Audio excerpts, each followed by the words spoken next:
Hello mga kananay, magandang araw. Magluluto na naman nga tayo mga kananay at ayan, nakikita nyo na nga ang ating iluluto ngayon. Meron tayong ditong kangkong. At dahil maraming ang kangkong dito sa amin mga kananay, dahil ito ay tira na sa palengke ng aking nanay. Di nyo po natatanong yung aking nanay nagtitinda sa palengke, kaya kung minsan may mga natitira siyang mga gulay, kaya talagang nakakalibre din kami sa mga gulay-gulay. At kung napapansin nyo, madalas puro gulay ang aming ulam dahil yan ang madalas na libre dito sa amin. Bukod nga na malapit kami sa bukid, nagtitinda pa yung aking nanay sa palengke. And meron din tayong longganisa. Syempre pansasahog natin yan. At alam nyo na ang ating iluluto mga kananay. Mag-aadobo tayo ng kangkong. Kaya simulan na nga natin mga kananay at isasalang ko na tong ating langgunisa. At ayun mga kananay, sinalang ko na nga ang langgunisa sa kawali. Hintayin na lang natin siyang maluto at nilagyan ko nga lang po yan ng tubig mga kananay para maluto at magkukusa siyang magmantika. At ayan, halo-haluin lang natin ng paminsan-minsan para maluto yung kabilang side. At syempre kailangan natin tusukin yan para yung mantika niya ay lumabas. Yan. Para yung mantika lumabas sa kanyang katawan. Medyo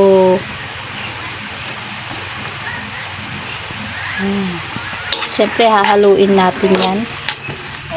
At habang hinihintay natin maluto yung ating langgunisa, ito namang ating kangkong yung aking hihimay-himayin para mamaya pag naluto yung langgunisa, dire-diretso na tayo sa ating pagluluto mga kananay. Then naghihiwain na natin yung ating kangkong mga kananay. Tatanggalin lang natin yung matigas na parte. Talagang gustong-gusto ko sa pagkangkong yung aking talagang niluluto mga kananay. Ito ay aking talagang hinihiwa.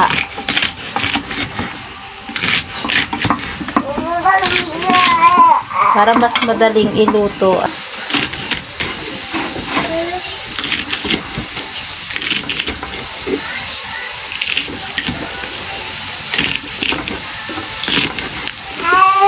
Mga kananay, nahiwa at nahugasan ko na nga itong ating kangkong at malapit na nga ring maluto yung ating langgunisa, kaya umpisahan ko na ring hiwain ang ating mga kakailanganin pa na panggisa sa ating lulutuin. Dahil ayan, at naririnig nyo na nga, umiiyak na naman yung aking kambalan. Naubos na niya yung tinapay niya, umiiyak na. Hello po. Hello po. Ay, lalo umiyak. Ayan, at luto na nga mga kananay yung ating nilulutong langgunisa. Kaya hahanguin na natin. Ayan. Ayan, may mantika na nga dyan mga kananay. Kaya pwede na natin igisa yung ating sibuyas dyan. Ayan, at ilagay na nga natin yung ating niwang sibuyas dyan mga kananay.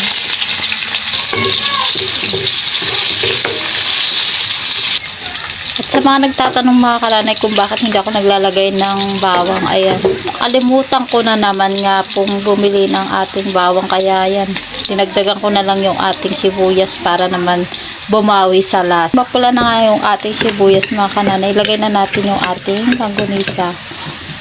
Ayan, tatlo lang nga po mga kananay ang aking ilalagay dyan para meron pa akong pangsasahog bukas kung sakali man. Masarap din yan ipang sahog sa pakbit. Bukas magpapakbit tayo. Dahil hindi naman na natin kailangan hintayin pang maluto yan dahil luto na, ilagay na rin natin yung ating kangkong. Haluin lang natin mga kananay. Sigurado, tatakpan lang po natin yung mga kananay at hintayin natin medyo malantay yung gulay bago natin lagyan ng toyo.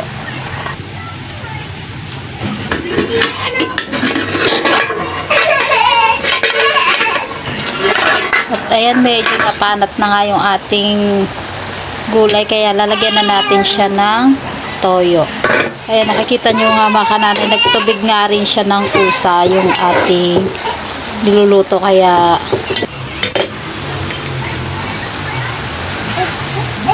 Yan, at lagyan na natin ng toyo. Pero takpan lang po muna ulit natin para maluto namang mabuto yung ating gulay. Bago natin lagyan ng suka. Nalagyan na nga natin ng suka mga kananay. At dagdagan na rin natin siya ng pampalasa. Ayan. Ang magic sarap.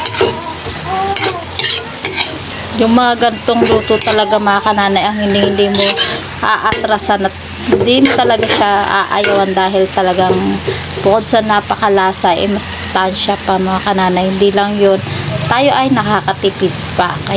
At ayan, luto na nga ang ating adobong kangkong mga kananay, kaya pwede na natin patay ng ating patay. Tignan nyo nga naman mga kananay, ang sarap-sarap. Ayan na nga ang mainit-init at tumuusok pa na adobong kangkong mga kananay. Amoy pa lang talaga namang ang sarap-sarap na at siguradong mapaparami na naman ang ating kain dito mga kananay. At yan nga lang po muna mga kananay for today's video.